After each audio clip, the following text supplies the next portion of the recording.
অন্তর্বর্তী সরকারের নেয়া বিতর্কিত এক প্রকল্পের ব্যয় ২,০০০ কোটি টাকা বাড়াতে তোড়জোড় চালাচ্ছে সমাজ কল্যাণ মন্ত্রণালয়। শুধু তাই নয়, স্পিরিট নামের প্রকল্পটিকে ফ্যামিলি কার্ডের মতো জনবান্ধব কর্মসূচির সঙ্গে যুক্ত করারও প্রস্তাব দেওয়া হয়েছে। অর্থ ও পরিকল্পনা মন্ত্রণালয়কে দেয়া চিঠিতে এসব ইচ্ছার কথা জানিয়েছে সমাজ কল্যাণ মন্ত্রণালয়।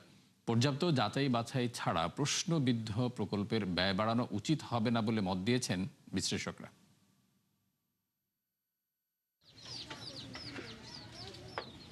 বিধবা, বয়স্ক ভাতাসহ সরকারি নানা ধরনের ভাতা সুবিধাভোগীদের তথ্য সংরক্ষণে ২০২৫ সালে সমাজ কল্যাণ মন্ত্রণালয়ে ৯০০ কোটি টাকার প্রকল্প অনুমোদন দেয় অন্তর্বর্তী সরকার, যেখানে শুধু পরামর্শক সেবার ব্যয়ই ধরা হয় প্রায় ২০০ কোটি টাকা। পরিকল্পনা কমিশনের আপত্তি সত্ত্বেও প্রকল্পটি একনেকে পাশ হয়, কিন্তু এক বছরেও শুরু হয়নি বাস্তবায়ন।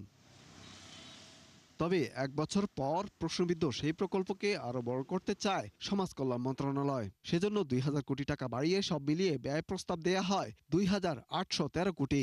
এইগুলো বিতর্ক থেকে দূরে রাখার জন্য উচিত হবে সমস্ত ব্যয়গুলো শুরু থেকেই যেন খুব স্বচ্ছ থাকে এবং সেগুলো যেন যে কোনোভাবে জনগণ যেন জানতে পারে, এগুলো যেন ওয়েবসাইটে এগুলো যেন থাকে এবং নিয়মিত এগুলোর যেন ব্রিফিং মন্ত্রণালয় থেকে যেন করা হয় এবং একইভাবে সংসদে সমাজ কল্যাণ মন্ত্রণালয়ের যে বিশেষ কমিটি এবং সেখানে এবং পাবলিক অ্যাকাউন্টস কমিটিতে এই সমস্ত বিষয়গুলো যেন নিয়মিত তদারকির ভিতরে থাকে। ব্যয় বাড়ানোর জন্য ফ্যামিলি কার্ড কর্মসূচিকে ঢাল হিসেবে ব্যবহার করা হচ্ছে। ফ্যামিলি কার্ড কর্মসূচির অতিরিক্ত জনবল, যানবাহন ও আউটসোর্সিং এর ব্যয় মেটাতেই বাড়তি অর্থ দরকার বলে জানিয়েছে সমাজ কল্যাণ মন্ত্রণালয়। অর্থ মন্ত্রণালয়ের অর্থনৈতিক সম্পর্ক বিভাগ, ইআরডি ও পরিকল্পনা মন্ত্রণালয়ে পাঠানো চিঠিতে ব্যয়ের এমন যৌক্তিকতা তুলে ধরেছেন কর্মকর্তারা। যদিও অতিরিক্ত ৯১০ কোটি টাকার বিস্তারিত খাতভিত্তিক হিসাব চিঠিতে নেই। এই ধরনের খাতগুলোর ব্যাপারে যে বিতর্কিত বিষয় বা যে সমস্ত বাড়তি ব্যয়, এই সমস্ত যেগুলো নিয়ে প্রশ্ন রয়েছে এবং এই ফ্যামিলি কার্ডের যে সমস্ত ব্যয়ের ক্ষেত্রে যে সমস্ত পূর্ণাঙ্গ বিবরণ থাকা দরকার, সেগুলো সুনির্দিষ্টভাবে এই খাতের উপখাতের ভিতরে যেন উল্লেখ থাকে। প্রাক্কলিত ৯০৪ কোটি টাকা ব্যয়ে ৯০০ কোটি ঋণ হিসেবে দেবে বিশ্বব্যাংক। আর ব্যয় বৃদ্ধি পেলে সেটিও দাতা সংস্থার কাছেই চায় সমাজ কল্যাণ মন্ত্রণালয়। ইমদাদ হোসাইন, ৭১, ঢাকা। খাদ্য নিরাপত্তা নিশ্চিতকরণ, জ্বালানি ও সারের বাজারে অস্থিরতা কমাতে বাংলাদেশকে $১১০ কোটি জরুরি সহায়তা দিচ্ছে বিশ্বব্যাংক। মধ্যপ্রাচ্য সংঘাতে বিশ্বব্যাপী খাদ্য, সার ও জ্বালানির মূল্যবৃদ্ধির প্রভাব পড়েছে বাংলাদেশের অর্থনীতিতেও। তাই সরবরাহ শৃঙ্খল বজায় রাখতে জরুরি ভিত্তিতে এই সহায়তা দিচ্ছে সংস্থাটি, যেখানে খাদ্য নিরাপত্তায় বরাদ্দ $৩০ কোটি, যা চলতি বছরের জুলাই থেকে অক্টোবর পর্যন্ত আমন মৌসুম এবং অক্টোবর থেকে পরবর্তী বছরের এপ্রিল পর্যন্ত বোরো মৌসুমের জন্য প্রয়োজনীয় সার আমদানিতে ব্যবহার হবে। এছাড়া আকস্মিক দুর্যোগ মোকাবিলায় থাকছে বাকি $৭১ কোটি, যা ক্ষতিগ্রস্ত পরিবার, ক্ষুদ্র, ছোট ও মাঝারি উদ্যোক্তাদের সহায়তায় ব্যয় হবে। আগামী ৩০ জুনের মধ্যে এই অর্থ ছাড় হবে বলে জানিয়েছে বিশ্বব্যাংক। ডিম, আলু, পেঁয়াজ সহ অধিকাংশ নিত্যপণ্যের দাম অপরিবর্তিত থাকলেও সপ্তাহ ব্যবধানে ১০ টাকা বেড়েছে ব্রয়লার ও সোনালী মুরগির দাম। একই সাথে অধিকাংশ সবজি ৪০ থেকে ৬০ টাকা মিললেও বাড়তি অর্থ গুনতে হচ্ছে কাঁচামরিচ, টমেটোতে। আর আগের বাড়তি দামেই বিক্রি হচ্ছে গরুর মাংস ও মাছ। আরও জানাচ্ছেন মইনুল হাসান। কৃষির বৈপ্লবিক পরিবর্তনে শীতকালীন টমেটো এখন চাষ হয় গ্রীষ্মকালেও, ফলে বাজারে সারা বছরই পাওয়া যায় পণ্যটি। তবে চাহিদা মেটাতে করতে হয় আমদানিও। এতে অন্য সময়ের তুলনায় দাম বেড়ে যায় কয়েক গুণ। এই যেমন রাজধানীর কারওয়ান বাজারে মানভেদে প্রতি কেজি দেশি টমেটো বিক্রি হচ্ছে ১৪০ থেকে ২০০ টাকা পর্যন্ত, আর আমদানি করা টমেটো বিক্রি হচ্ছে ২৫০ টাকায়। সপ্তাহ ব্যবধানে দাম বেড়েছে ৮০ টাকা। টমেটোর দামটা বেশি, বেগুনের দামটা অতিরিক্ত। টমেটোর দেশিটা সিজন শেষ প্রায়, এটা ২০০ থেকে ২৪০ টাকা কেজি, ২২০ টাকা পাইকারি। এলসি ২২০ টাকা পাইকারি, ২৪০ বিক্রি করি। বাজার ঘুরে দেখা যায় সবজির কেনাকাটায় মিলেছে কিছুটা স্বস্তি। প্রতি কেজি ঢেঁড়স, পেঁপে, পটল বিক্রি হচ্ছে ৪০ টাকায়, আর ৬০ টাকায় পাওয়া যাচ্ছে শসা, করলা, কাঁকরোল সহ বিভিন্ন সবজি। তবে কাঁচামরিচে গুনতে হচ্ছে ১০০ টাকা। ওভারঅল সবজির বাজার ঘুরেছি একটু আগে, সহনশীল পর্যায়ে আছে এখন পর্যন্ত। যে আপনার খুবই আহামরি দাম বাড়ছে এরকম না। উচ্চবিত্তদের তো আসলে কোনো চাপই নাই, ওরা বিভিন্নভাবে টাকা ইনকাম করতেছে, বিভিন্নভাবে খরচ করতেছে, ওরা টেরও পায় না, কিন্তু আমরা প্রতিনিয়ত এটা টের পাচ্ছি। এদিকে চড়া দামে বিক্রি হচ্ছে গরুর মাংস ও সব ধরনের মাছ। সপ্তাহ ব্যবধানে 10 টাকা বেড়ে প্রতি কেজি ব্রয়লার 170 আর সোনালী বিক্রি হচ্ছে সর্বোচ্চ 350 টাকায়। গত সপ্তাহ থেকে মনে করেন এই সপ্তাহে কেজি প্রতি ব্রয়লার মুরগি 10 টাকা বাড়ছে। গত সপ্তাহ ছিল 55-60 টাকা। গরুর মাংসের কথা যদি বলি, দেশি মুরগির কথা যদি বলি, এগুলি ওভার রেটেড, এটা কোনো সন্দেহ নাই। মাছ ওভার রেটেড। অপরিবর্তিত আছে আলু, পেঁয়াজ, ডাল সহ বেশিরভাগ নিত্যপণ্য। সরবরাহ বাড়ায় কিছুটা কমেছে আদা ও রসুনের দাম। মইনুল হাসান, 71, ঢাকা। দেশের 90% বৈদ্যুতিক গাড়ি অবৈধ। অনুমোদনহীন এসব যানে প্রতিনিয়ত বাড়ছে দুর্ঘটনা। তাই ক্রমবর্ধমান বাজার ধরতে আমদানি সহজীকরণের দাবি জানান ব্যবসায়ীরা। ডিসিসিআই আয়োজিত সভায় ইলেকট্রিক যানের উপর শুল্ক কমানোর পরামর্শ দেন বিশ্লেষকরা। রাকিব আল জাবেদের রিপোর্ট। বিশ্বব্যাপী বৈদ্যুতিক গাড়ির ব্যবহার বাড়লেও পিছিয়ে বাংলাদেশ। যাও কিছু ব্যবহার হচ্ছে তার প্রায় সবটাই অবৈধ। অনুমোদনহীন এসব গাড়ির কারণে প্রতিনিয়তই ঘটছে দুর্ঘটনা। ডিসিসিআই আয়োজিত এই সভায় ঘুরে ফিরে উঠে এলো এসব আলোচনা। থ্রি হুইলারকে প্রাধান্য দেয়। একই সাথে সভার শুরুতেই সংগঠনটির সভাপতি তাসকিন আহমেদ বলেন, দেশের 90% বৈদ্যুতিক গাড়ির কোনো বৈধতা নেই। দ্রুত আমদানি সহায়ক নীতিমালা না হলে অস্থির হয়ে উঠবে এই খাত। এই সময় নীতিমালা সহজের পাশাপাশি চার্জিং স্টেশন স্থাপন ও ব্যাকওয়ার্ড লিঙ্কেজ উন্নয়নে সরকারকে মনোযোগী হওয়ার তাগিদ দেন ব্যবসায়ী নেতারা।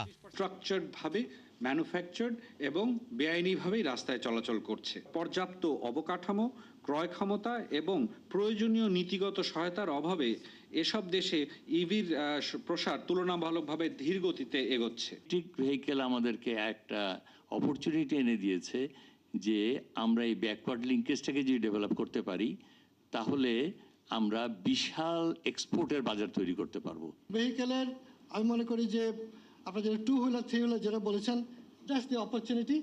এবং পাশাপাশি যেটা যে ইন্ডাস্ট্রিগুলো ডেভেলপ করতে পারে এবং আমাদের জনগণের চাহিদা, সেটা সরকার কিন্তু ফ্যাসিলিটি আবার ইলেকট্রিক ভেহিকেলকে যথেষ্ট দিয়েছে। সভায় এই খাতের জন্য জনবান্ধব নীতিমালা প্রণয়নের আশ্বাসের কথা জানান বাণিজ্য মন্ত্রণালয়ের কর্তা ব্যক্তিরা। বলেন, কেবল নীতিমালা নয়, বিনিয়োগ সহায়ক পরিবেশ উন্নয়নে কাজ করছে সরকার। সবচেয়ে বড় কথা হচ্ছে স্টেট কমিটমেন্ট রয়েছে এবং আছে বলেই কিন্তু আমরা খুব দ্রুত ইদানিংকালে এই ইভির ব্যবহার এবং বিজনেস বা এই সেক্টরটাকে এক্সপান্ড করতে দেখছি। সুতরাং আমাদের এবং এটার প্রয়োজনও রয়েছে বলেই কিন্তু আমাদের এই পর্যায়ে যেতে হবে। আমরা কি কোনোভাবে এটাকে ডিমান্ডটাকে সাপ্রেস করে রাখছি, লাইসেন্স দিচ্ছি না, যাতে করে আমাদের এই একটা ইলিগাল ভেহিকেল আসার একটা রাস্তা তৈরি হয় এবং তার মাধ্যমে আমাদের কারো প্রাপ্তির সম্ভাবনাও তৈরি হয়। দেশে এখন পর্যন্ত বৈধ পথে আমদানি করা হয়েছে 669টি বৈদ্যুতিক গাড়ি। মাত্র 669টি। রাকিব আল জাবেদ, 71, ঢাকা। জ্বালানির অভাবে কাজে লাগানো যাচ্ছে না দেশের শিল্প কারখানার পূর্ণ উৎপাদন সক্ষমতা। একই অবস্থা নতুন বিনিয়োগে গড়ে ওঠা একাধিক শিল্প প্রতিষ্ঠানেরও। এজন্য নিরবচ্ছিন্ন গ্যাস সরবরাহকে চ্যালেঞ্জ হিসেবে নিয়েছে সরকার। বিজিএমইএর এক অনুষ্ঠানে এসব কথা বলেছেন বাণিজ্যমন্ত্রী খন্দকার আব্দুল মুক্তাদির। মন্ত্রী জানান, সামগ্রিকভাবে ব্যবসার খরচ কমাতে কাজ করছে সরকার। এজন্য একদিকে সরকারি সেবা অটোমেশন করা হচ্ছে, অন্যদিকে বিদেশি অপারেটর নিয়োগের মাধ্যমে চট্টগ্রাম বন্দরের সক্ষমতা বৃদ্ধির চেষ্টা অব্যাহত রয়েছে। অনুষ্ঠানে বিজিএমইএ সভাপতি বলেন, দক্ষ জনশক্তি তৈরিতে সরকারি বেসরকারি বিনিয়োগ বাড়াতে হবে। জানান, জোর করে নতুন প্রজন্মকে শিল্প খাতে ধরে রাখা সম্ভব হবে না।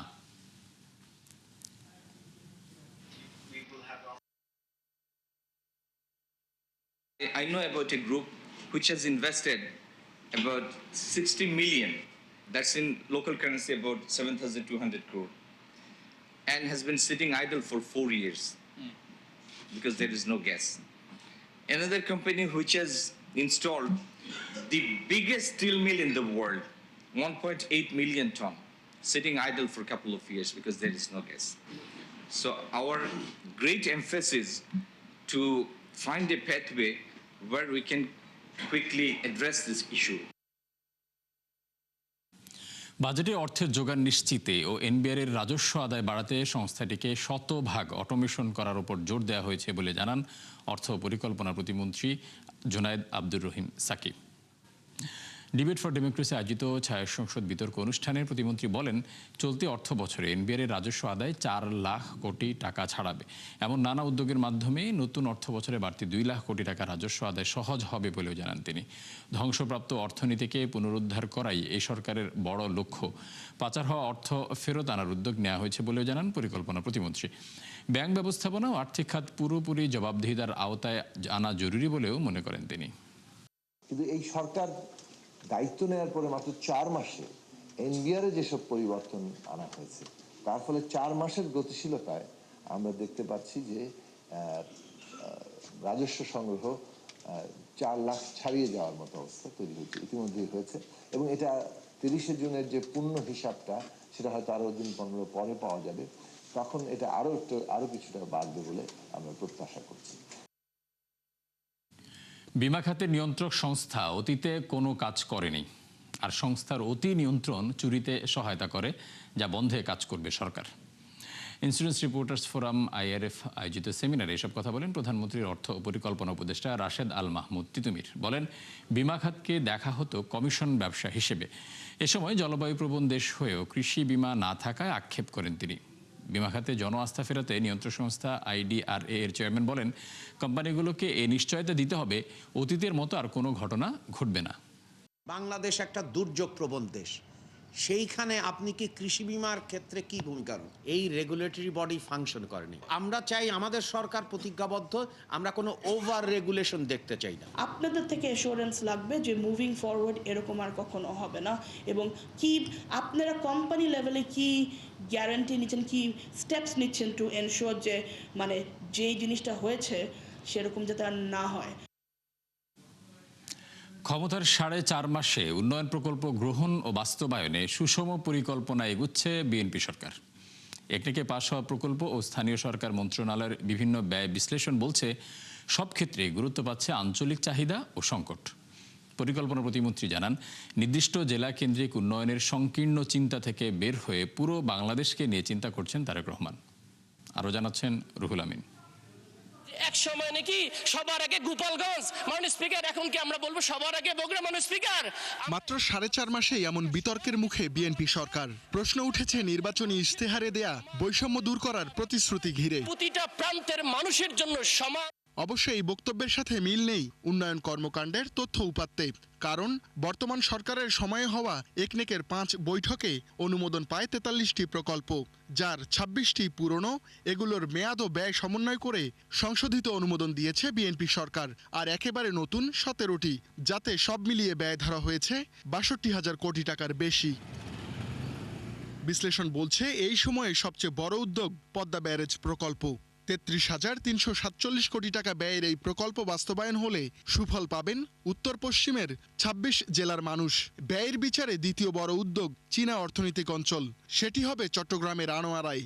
আর তৃতীয় অবস্থানে ময়মনসিংহ বিভাগে জলবায়ু সহনশীল 5 সেতু নির্মাণ প্রকল্প আছে। 3 পার্বত্য জেলায় সীমান্ত সড়ক নির্মাণ সংক্রান্ত উদ্যোগও। অর্থাৎ এই সময়ে দেয়া হয়নি নির্দিষ্ট কোনো অঞ্চল কেন্দ্রিক গুরুত্ব।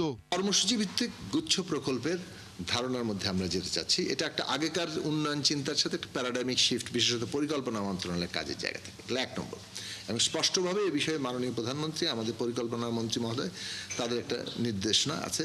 1000 কোটি টাকা বেশি ব্যয় নেওয়া প্রকল্পগুলোর একটি করতোয়া নদী উন্নয়ন সংক্রান্ত। প্রথম একনেকে এটি তোলা হলেও ব্যয় নিয়ে প্রশ্ন ওঠায় ফেরত পাঠানো হয় পানি সম্পদ মন্ত্রণালয়ে। ফলে তা পাশ হয় পঞ্চম একনেকে। পরিকল্পনা প্রতিমন্ত্রী জানিয়েছেন, সংকীর্ণ দৃষ্টিভঙ্গির বাইরে গিয়ে অগ্রাধিকার পাচ্ছে সরকারের নির্বাচনী ইশতেহার। কোনো পক্ষপাত নেই, বাংলাদেশের প্রত্যেকটি অঞ্চলেই বাংলাদেশের অঞ্চল।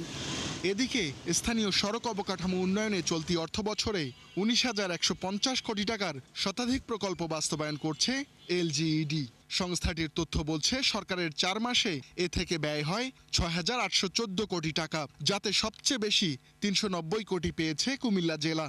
এরপরই আছে নরসিংদী, বাগেরহাট, ঢাকা এবং চট্টগ্রাম। যদি হাইয়েস্ট বলেন, কুমিল্লা হচ্ছে 390 কোটি টাকা, নরসিংদী 263, বাগেরহাট হচ্ছে 225, ঢাকাতে 220, চট্টগ্রামে 199, নেত্রকোনা 186, গোপালগঞ্জে 173, ময়মনসিংহ 165, কুড়িগ্রামে 165, নোয়াখালীতে 158, মানিকগঞ্জ 155, কক্সবাজার 149, সিলেট 149, শরীয়তপুর 148, বরিশাল 143, বগুড়াতে 141।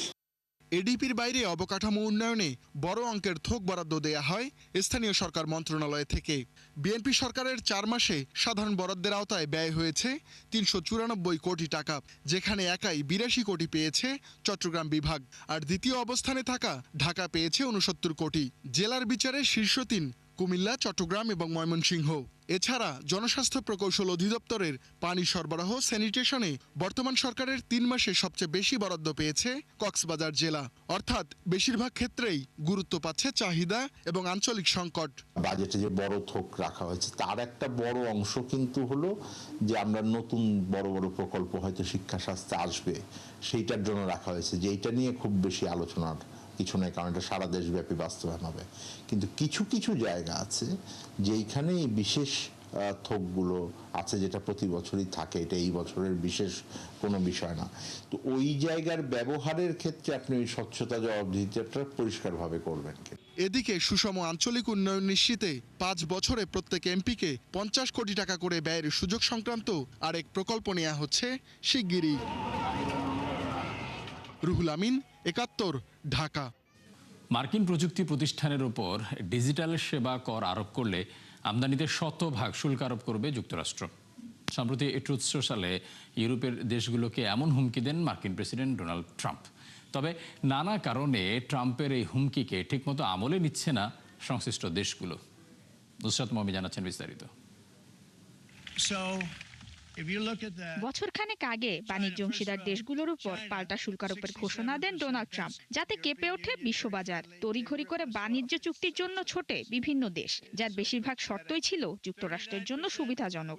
সম্প্রতি ডিজিটাল সেবা কর ইস্যুতে 100% শুল্ক আরোপের হুমকি দিলেন ট্রাম্প। তবে তার এই হুমকিতে বিচলিত হননি তেমন কেউ। ট্রুথ সোশ্যালে এক পোস্টে ট্রাম্প বলেন, ইউরোপের অনেক দেশ মার্কিন প্রযুক্তি প্রতিষ্ঠানগুলোর উপর ডিজিটাল সেবা কর আরোপের আলোচনা করছে। এই কর কোনো দেশ কার্যকর করলে সে দেশের পণ্যে 100% শুল্ক বসানো হবে। অকার্যকর হয়ে যাবে দ্বিপক্ষীয় বাণিজ্য চুক্তিগুলো। তবে ট্রাম্পের এই হুমকিতে তেমন কোনো প্রতিক্রিয়া দেখায়নি কোনো দেশ, যার পেছনে মূল কারণ যুক্তরাষ্ট্রের সর্বোচ্চ আদালত। চলতি বছরের ফেব্রুয়ারিতে দেশটির সর্বোচ্চ আদালত পাল্টা শুল্ককে অবৈধ ঘোষণা করে সীমিত করেন ট্রাম্পের শুল্ক আরোপের ক্ষমতা। পরে 1974 সালের ইন্টারন্যাশনাল ইমার্জেন্সি ইকোনমিক পাওয়ার অ্যাক্ট প্রয়োগের চেষ্টা করেন মার্কিন প্রেসিডেন্ট, কিন্তু তাও নাকচ করে দেন আদালত। এরপর 301 ধারা ব্যবহার করে বাণিজ্য তদন্ত শুরু করেন ট্রাম্প, যার মাধ্যমে উচ্চ শুল্ক আরোপের চেষ্টা করবেন তিনি। তবে একই ধারা ব্যবহার করে ক্ষমতার প্রথম মেয়াদেও ইউরোপীয় দেশগুলোর ডিজিটাল সেবা করের বিষয়ে বেশ কয়েকটি তদন্ত শুরু করেছিলেন মার্কিন প্রেসিডেন্ট। তবে সে সময় দর কষাকষি বাদে অন্য কিছুই করতে পারেননি তিনি। অন্যদিকে অতীতে একাধিকবার বড় ধরনের শুল্ক আরোপের হুমকি দিলেও পরে তা স্থগিত, পরিবর্তন বা প্রত্যাহার করেন ট্রাম্প। এতে একটি অনানুষ্ঠানিক ধারণা তৈরি হয়েছে যে ট্রাম্পের অনেকই মূলত দর কষাকষির কৌশল। বিনিয়োগকারীরা মনে করেন হুমকি দিলেই তা অবিলম্বে কার্যকর হবে না। সম্প্রতি ইরান ইস্যুতে ট্রাম্পের বিভিন্ন বক্তব্যের বদলে তেহরানের কর্মকাণ্ডে বেশি প্রভাবিত হচ্ছে বৈশ্বিক পুঁজিবাজার। এমন অবস্থায় 100% শুল্ক আরোপের বিষয়টিকে অসম্ভব মনে করছে সংশ্লিষ্ট দেশগুলো। নুসরাত মৌমি, 71। দর্শক, 71 বিজনেসে এই ছিল এখনকার মতো। সরাসরি সংবাদ অনুষ্ঠান দেখতে চোখ রাখুন 71-এর ফেসবুক পেজ এবং সাবস্ক্রাইব করুন 71-এর ইউটিউব চ্যানেল। থাকুন 71-এর সাথেই।